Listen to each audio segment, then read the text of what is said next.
You know, for me, the wake-up call happened a year ago last January, and I got a call from my doctor on Friday afternoon at 3 o'clock.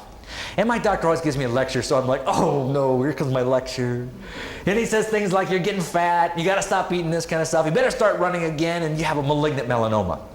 I don't think that's a good thing, is it?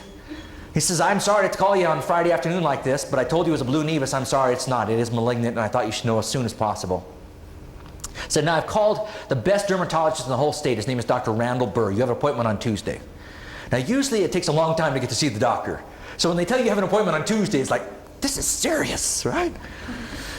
So, and then he said the one thing that really made me nervous. He says, don't do anything silly.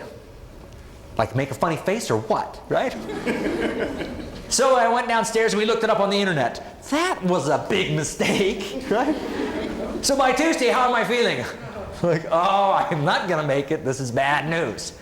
But it was one of the most incredible experiences of my whole life. And I just share it with you because I think, you know, we can all learn things from that. First thing that he did is he went into his office. He never looked at me one time. He always looked at my wife, because it's always far harder on the other person than it is on you. He was just, whoa, total attention. Second thing is he understood that when you're under stress, you really can't hear that well. You know, it's just like, you know. And so he drew pictures. He says, can I draw on you? Well, you're the doctor. You can do whatever you want. You draw a picture. And then he wanted us to relax. So he said, you know my nickname, don't you? I said, no. He said, Benihana.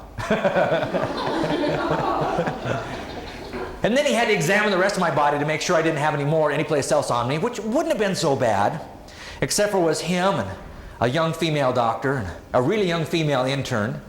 He says, drop your pants down around your ankles. Shrinkage. My wife thinks it's so funny. Oh, that's funny. Yeah. Yeah, you think that ain't funny? He said, turn around really slow. I said, it's actually fairly difficult to turn around fast with your pants like this. Then he called the physician that was going to do the surgery, a nuclear physician. And the nice part about it is he did it in front of me. You know, like when I go to the dentist, I'm not afraid of the tray that's in front of me. I'm afraid of the tray that's behind you, right? But so he did it in front of me. I'm not afraid of what the doctor says in front of me. I'm afraid of what he's going to say in the hallway to somebody else. So right in front of me, he calls Dr. Lung and he says, okay, here's what this is about, and here's what we're going to do, and here's how we're going to schedule it. I mean, he acted as my advocate. And you think about that, you know, he could have just said, I want you to call Dr. Lung and, you know, arrange this. And, you know, maybe that would have been just doing his job. But he didn't do that. He did that for me. But the last thing he did is what blew my mind. He said, you know what? I am so busy here at work that if you call me, I just don't have time to give you my full attention. So please, if you have questions, please call me at...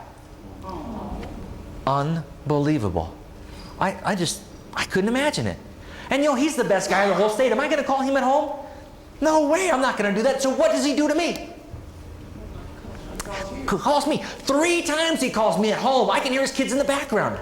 Think about it. Now, the last time that he called was on Saturday before I go into surgery. Now, remind you, he is not doing the surgery. He calls up on Saturday and talks to my wife. He says, how are my friends, the Morgans? This is Randall. She's like, Randall? He said, Dr. Burr, you know, makes you want to stand up straight. Stop eating ice cream. He says, he asked how I was feeling. And she started talking about how I was feeling about some other things he carved off of me. And he stopped her. No, time out. No. How does he feel emotionally about surgery on Tuesday? He called up to ask how I was feeling about a surgery he wasn't even going to do.